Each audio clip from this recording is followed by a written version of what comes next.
First of all, I'm going to open the video by saying that everything that has taken place over the last week has effectively confirmed that no, a Source 2 port for Team Fortress 2 is not in development, and in fact, the things that have been occurring pretty much confirm the opposite. They are working on broadening the scope of the Source 1 build of Team Fortress 2 by porting it to a 64-bit architecture, defaulting it to Vulkan for better compatibility on Linux-based systems, and now we have this beta build. The x64 Linux test is a public beta branch that exists for Team Fortress 2. This is the brainchild, of course, of the magical wizard, Joshi.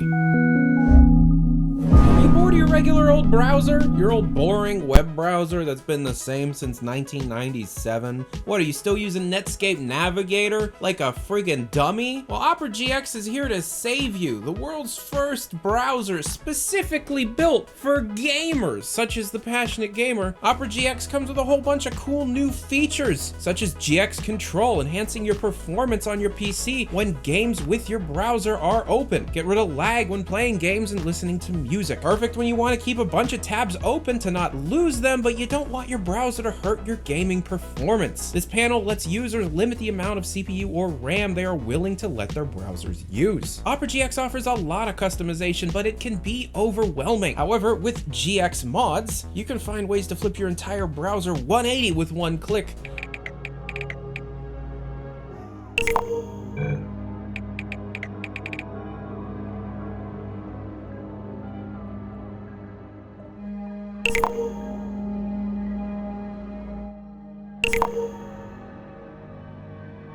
Choose one of the many mods already added to your browser or create a completely new one that suits you best. You can have background music, keyboard sounds, opening and closing tab sounds, themes and colors of the browser, disabling or enabling mods with individual modifications within the own mod menu, all through the GX store. There's a wide range of mods available to explore and create. Thanks to Opera GX for sponsoring today's video, and use my link below to download Opera GX today. After talking with some experts, my understanding of what this build is attempting to do is as follows. A move from 32-bit to 64-bit improves a lot of things. For one, it bumps up the CPU technology from what's called SSE1 to SSE2. Effectively, it's a 1999 CPU feature set being bumped up to a 2004 feature set. That doesn't sound like much because it's still 20 years old, but it's still pretty huge, just based alone on the compiler optimizations that allow for a lot more math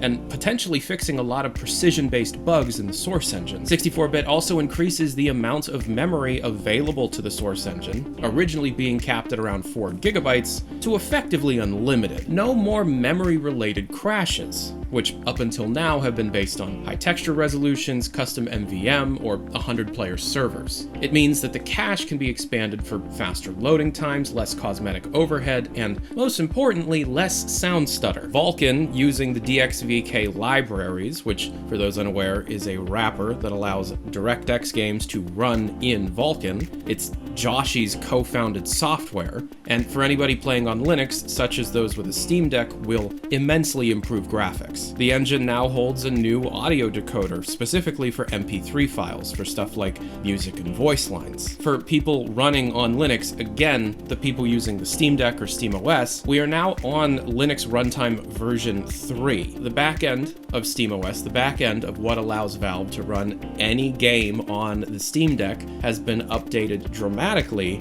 for Team Fortress 2. This has been a change long in the pipe. A full green checkmark, a full verified checkmark for Team Fortress 2 is likely happening. We've also got a few smaller things such as font rendering improvements, emoji support within the chat, you heard me correctly, and some mouse sensitivity fixes. The HUD player model, the little 3D preview of your character, there have been some pretty significant performance improvements on that because apparently that 3D model was causing some issues. And of course, I want to repeat, emojis are supported in the chat on the 64-bit build. This 64-bit build will become the standard build everyone uses eventually. There's no talk on exactly when that will be. This is a big step especially for a 14 or 15-year-old game, but it is a really important step. Oh god, it's older than that. 17-year-old game, oh my. But of course, all of these changes, all of these improvements also prove that a Source 2 build is just not happening. None of these improvements would be taking place if Valve was planning on porting this game wholesale into a new engine. These improvements also wouldn't be happening if Valve was planning on releasing a sequel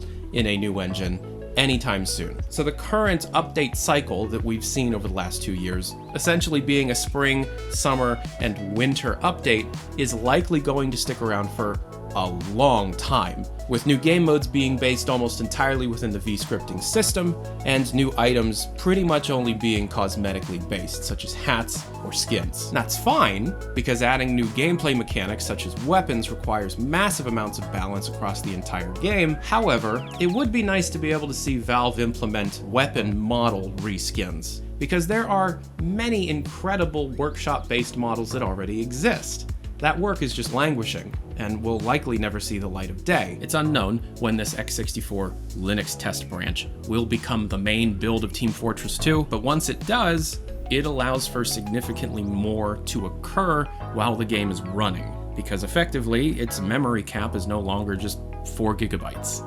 It's effectively unlimited. And so, Shonik, maybe your 100-player server will allow for even more. You've done an excellent job so far, but you've been working within the x32 confines. What can happen now that we have a 64-bit architecture? I'm actually excited to see what kind of videos that guy's gonna make. I'm Tyler McVicker. Invite link to my Discord server down in the description below, and I will talk to you all next time.